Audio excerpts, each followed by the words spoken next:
பொதுக்குழுவில் எடப்பாடி பழனிசாமி சொல்லுகிறார், எதுவும் நடக்கவில்லை, யாருக்கும் பாதுகாப்பில்லை. கிட்டத்தட்ட 200 தொகுதிக்கு போய் பிரச்சாரம் பண்ணியிருக்கிறார். அவர் மீது யாராவது கல்லெறிந்தார்களா? அவருக்கு ஒரு கண் போனதா? இல்லை காலை எவனாவது உடைத்து விட்டானா? உயிரோடு போய் உயிரோடு தானே வந்திருக்கிறார். அந்த 100 கிலோ எடையோடு தானே இருக்கிறார். எங்கள் தளபதியாவது ஒல்லியான தேகம், ஒரு 70 கிலோ இருப்பார். கொஞ்சோண்டு எலும்பு, கொஞ்சோண்டு சதை, கொஞ்சோண்டு ரத்தம். இதுதான் எங்கள் தலைவர். எருமை மாடு போல் 200 தொகுதியை சுட்டுவிட்டு வந்து எங்களை பார்த்து பாதுகாப்பில்லை என்று சொல்கிறாயே பரதேசி. உங்கள் அம்மா ஆட்சியில் தானே இதோ இருக்கிறதே, துறைமுகம் தொகுதியில் சட்டமன்ற உறுப்பினராக இருந்தான் பழக்கருப்பையா. அவன் மனைவியின் தாலியை அறுத்தான். இன்று வரை கண்டுபிடிக்கிற துப்பில்லாத நீங்கள் தூத்துக்குடியில் 13 பேரை சுட்டுக் கொன்று விட்டு டிவியில் பார்த்து தெரிந்து கொண்டேன் என்று சொன்னவர்கள் நீங்கள். பொள்ளாச்சியில் 200 பெண்களை கற்பழித்து வீடியோ எடுத்துக்கொண்டு அழைக்கும் போதெல்லாம் வர வேண்டும் என்று உத்தரவு போட்ட நீங்கள் யாரை பார்த்து என்ன பேசுகிறீர்கள்?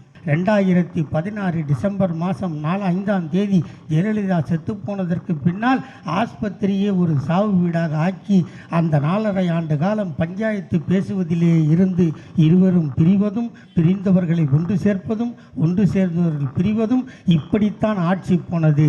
அவர்கள் எல்லாம் டெல்லி எஜமானர்களுக்கு கை கட்டி வாழ்ந்தார்கள்.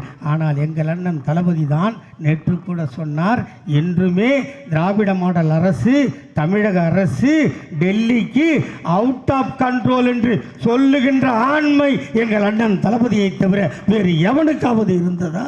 தேர்தல் என்று வந்தால் நாங்கள் நிற்கிறோம், நாங்கள் வெல்கிறோம், நாங்கள் கேட்டோம். வாட் அபவுட் கடலூர் தேர்தல்? No no. What about 2024 MP election? Don't want. Then what you want? Only 2026 நிற்கிறோம், அடிக்கிறோம், நேராக சிஎம் சீட்டில் போய் உட்காடுறோம். இப்போது ஒரே ஒரு படம் ஜனநாயகன் இருக்கிறது. அது 2026 ஜனவரியிலோ பிப்ரவரியிலே வெளியே வரும். மார்ச் மாதம் தேர்தல் வரும். அந்த தேர்தலில் தோற்றுவிட்டால் உங்களை எல்லாம் நட்ட நதி வீதியில் விட்டுவிட்டு சினிமா நடிக்க ஓடி விடுவான். ஒன்றை மட்டும் சொல்கிறேன், நீங்கள் யாரை தலைவனாக ஏற்றுக்கொண்டீர்களோ, நாங்கள் எங்கள் தாத்தா கலைஞரை தலைவராக ஏற்றுக்கொண்டோம். நல்ல குடும்ப தலைவன், நல்ல மனைவிக்கு கணவனாக இருந்தார், நல்ல பிள்ளைகளுக்கு தகப்பனாக இருந்தார், நல்ல பேரனை வளர்த்தெடுத்து இந்த தமிழ்நாட்டிற்கு துணை முதல்வராக கொடுத்திருக்கிறார். அவருக்கு பின்னால் எங்கள் அண்ணன் தளபதி வந்தார். நல்ல குடும்பம், அவருக்கு 2 குழந்தை, அவர் பெற்ற பிள்ளைதான் இந்த தமிழகத்தின் துணை முதல்வர். இப்படி ஒரு நல்ல குடும்பனாக, நல்ல அப்பனாக, நல்ல கணவனாக, நல்ல தந்தையாக, நல்ல மாமனராக இருக்க வேண்டும். ஆனால் நீங்கள் ஏற்றுக்கொண்டிருக்கின்ற தலைவன் நல்ல அப்பனுக்கு மகனாக இருந்தாரா? ஒரு தாய்க்கும் தந்தைக்கும் மகனாக இருந்தாரா? கட்டிய மனைவியை தன்னோடு வைத்து வாழ்வதற்கு துப்பு இருக்கிறதா? தான் பெற்ற குழந்தையை தன்னோடு வைத்துக்கொள்ள வக்கு இருக்கிறதா? எதுவும் இல்லை. ஒரு மனிதன் என்று சொல்வதற்கு அடிப்படை காரணங்கள் இல்லாத ஒருவனை நீங்கள் ஏற்றுக்கொண்டு அவன் பின்னால் போய் 41 உயிர் போனதுதான் மிச்சம். இன்று வரை அதற்கு வருத்தமோ அதற்காக இயங்குகிறோன் என்றோ எதையும் சொல்லவில்லை. ஆகவே இளைஞர் பட்டாளமே, உங்களை நீங்கள் காத்து கொள்ளுங்கள். உங்களை காப்பாற்றுபவன் யார்? உங்கள் வாழ்வில் ஒளியேற்ற வந்த கட்சி எது? அடுத்தவருக்கு படைத்த படையலில் நாம் அமர்ந்து சாப்பிடுவது அவ்வளோ அழகாக இருக்காது. சற்றேறத்தாழ ஒரு 50 ஆண்டு காலம் இந்த பகுதியில் வாழ்கின்ற என் சொந்தங்கள் என் பேச்சை கேட்டு கேட்டு சலிக்காமல் என்னையே நோக்கி அந்த ஆர்வத்தால் இப்போது நீங்கள் கைத்தட்டி உற்சாகப்படுத்தினீர்கள். வாருங்கள் வாருங்கள் என்று வரவேற்றீர்கள். என்ன நடந்தாலும் எது நடந்தாலும் தலையே போனாலும் திமுகவை எவன் விமர்சித்தாலும் அவன் சங்கை அறுப்பது என் பழக்கம். அது உயிரே போனாலும் கவலைப்படுவதில்லை. அப்படி உயிர் போகின்ற சூழ்நிலை வந்தால் காப்பாற்ற ஜெபதாஸ் பாண்டியன் இருக்கிறார். அவருக்கு இன்னைக்கு பிறந்த நாள் கொண்டாடுறோம். இப்போ எம்எல்ஏ சொன்னாங்க, இங்கே எங்கேயும் தண்ணி நிற்கல, எங்கெங்கே நிற்கிதுன்னு. ஏன் அதெல்லாம் உங்களுக்கு தெரியாதா? 50 வருஷமாக பார்த்துட்டு 67 ஆண்டு காலம் ஆகுது நான் இந்த பகுதிக்கு வந்து. இந்த மழையை மாதிரி எப்பாவது இருந்துச்சா? எந்த எம்எல்ஏவாவது இது மாதிரி ரெயின் கோட்டு போட்டு உங்கள் வீட்டுக்கு வந்தானா? நெஞ்சில் ஈரம் இருக்குதா? கருணை இருக்குதா?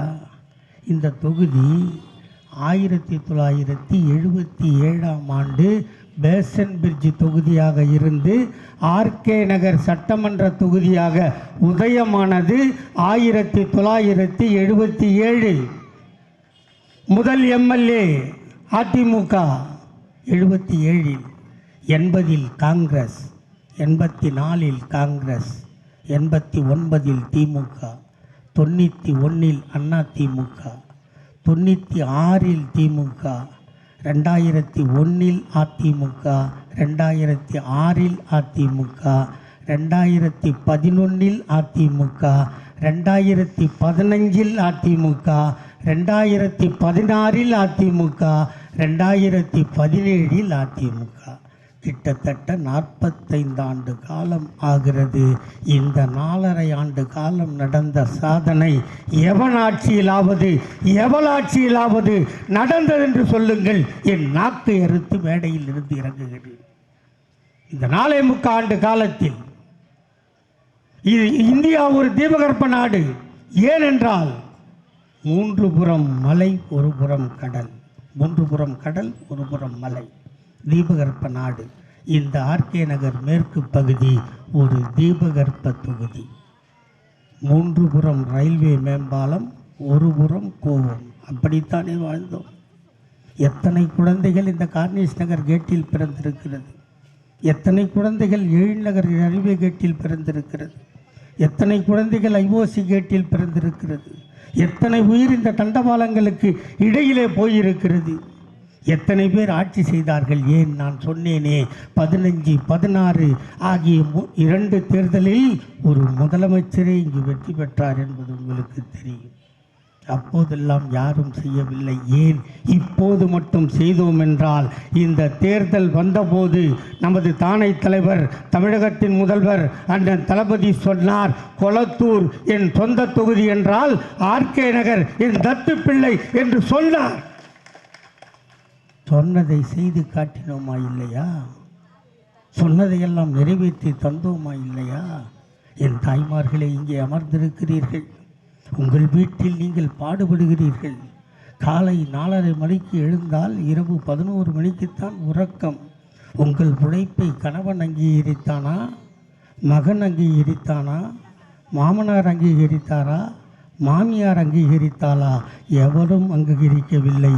எங்கள் தலைவன் தளபதி அங்கீகரித்தார். அதனால் ஒரு கையெழுத்து போட்டார். அதுதான் உங்கள் மகளிர் உரிமை தொகை. மாதம் 1000 ரூபாய் உங்கள் உழைப்புக்கு. அதோடு விட்டாரா? வேலைக்கு செல்கின்ற பெண்கள் ஒரு நாளைக்கு எவ்வளவு டிக்கெட் எடுத்திருப்பீர்கள்? அதற்காகத்தானே உங்களுக்கு மகளிர் பஸ் விட்டார். காலேஜ் படிக்கின்ற பெண்களுக்கு மாதம் 1000, ஆண்களுக்கு 1000. வேலை முடித்து வேலை தேடுபவர்களுக்கு இந்த 72 வயதிலும் உலகமெல்லாம் சுற்றி கம்பெனிகளை கொண்டு வந்து தமிழ்நாட்டில் தொழிலை தொடங்குங்கள், திறமையான இளைஞர்களை நான் தருகிறேன் என்று சொல்லி வேலையை அமைத்து கொடுத்திருக்கிறார். இங்கே சட்டமன்ற உறுப்பினர் சொன்னதைப் போல, ஒருவேளை இந்த சாலையில் விபத்து நடந்தால் ஒரு ஆட்டோக்காரன் அவனை கொண்டு போய் ஆஸ்பத்திரியில் சேர்த்து விட்டால், ஒரு காலத்தில் அந்த ஆட்டோக்காரன் செத்தான். செத்தவன் பிழைக்கிறானோ இல்லையோ, ஆட்டோக்காரன் செத்தான். ஏன்னா அந்த ஆக்சிடெண்ட் கேஸு நடந்து முடிஞ்சு அவனுக்கு இன்சூரன்ஸ் பணம் வர வரைக்கும் எவன் கொண்டு போய் சேர்த்தானோ அவன் தாலி அருந்துருமாறாங்க. அதனால தானே ரோட்டில் எவாடிப்பட்டாலும் நிற்காமல் போகிறான். இதை பார்த்த எங்கள் முதல்வர் தளபதி பார்த்தார், ஒரு கையெழுத்து போட்டார். எவன் விபத்தில் சிக்கினாலும் அவனை கொண்டு போய் மருத்துவமனை சேர்த்தால் அவனுக்கு வழக்கு வராது, கோர்ட்டு வராது, சம்மன் வராது. அவன் வீடு தேடி கவரில் 5000 பணம் வரும். எவன் சொன்னான்? எத்தனையோ திட்டங்கள் இப்படி சொல்லிக்கொண்டே போகலாம். 70 வயது ஆகி போனதா உன் வீடு தேடி ரேஷன் வரும். பெண்கள் தனியாக வேலைக்கு போகிறீர்களா? தங்குவதற்கு வீடு இல்லையா? தோழி விடுதி. இதை அத்தனையும் செய்து கொடுத்திருக்கிறோம். ஆனால் நேற்று பொதுக்குழுவில் எடப்பாடி பழனிசாமி சொல்லுகிறார், எதுவும் நடக்கவில்லை, யாருக்கும் பாதுகாப்பில்லை. கிட்டத்தட்ட 200 தொகுதிக்கு போய் பிரச்சாரம் பண்ணியிருக்கிறார்.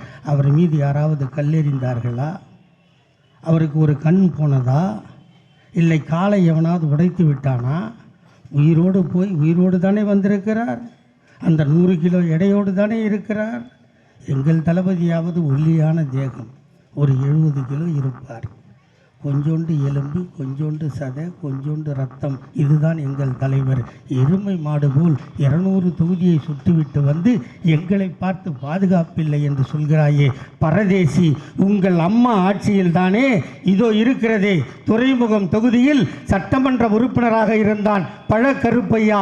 அவன் மனைவியின் தாலியை அறுத்தான். இன்று வரை கண்டுபிடிக்க துப்பில்லாத நீங்கள் தூத்துக்குடியில் 13 பேரை சுட்டுக் கொன்று விட்டு டிவியில் பார்த்து தெரிந்து கொண்டேன் என்று சொன்னவர்கள் நீங்கள்.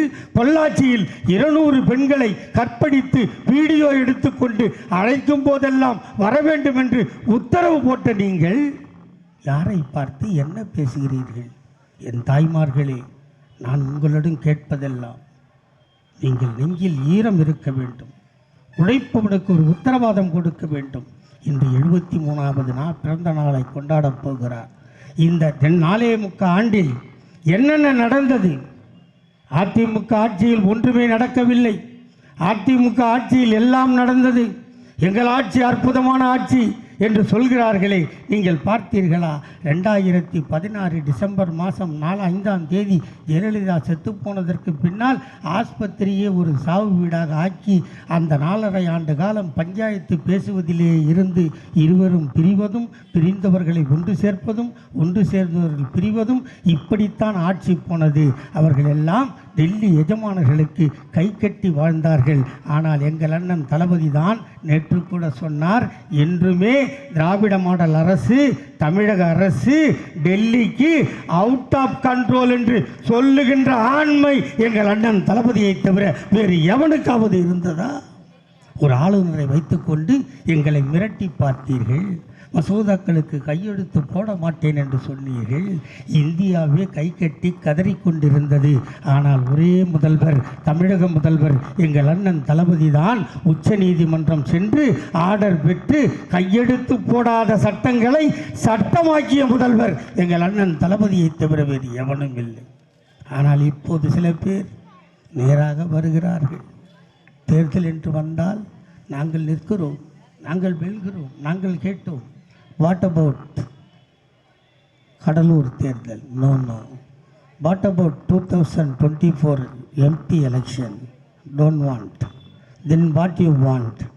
Only 2026 நிற்கிறோம், அடிக்கிறோம், நேராக சிஎம் சீட்டில் போய் உட்காடுறோம். அப்போ நாங்கள் 1949 கட்சி ஆரம்பித்து 75 வருஷம் கட்சி நடத்தி இதை உட்காந்துக்கிற என் தாய்மார்கள் இங்கே முன்ரோவில் ஒரு தாய்மார் உட்காந்துருக்க, இப்படி உட்கார வச்சத்துக்கு டாக்டர் கலைஞர் என்ற எங்கள் தாத்தா கலைஞர் இல்லாமல் போயிருந்தால் ஆணுக்கு முன்னால் ஒரு பெண் சேர் போட்டு நாற்காலி போட்டு உட்கார முடியுமா என்பதை எண்ணி பாருங்கள். அப்படி ஒரு வேளை கணவன் மனைவி திருமணம் நடந்து கணவன் இறந்து போனால் மனைவிக்கு மறுகல்யாணம் பண்ணுவதை அங்கீகாரம் கொடுத்த கட்சி.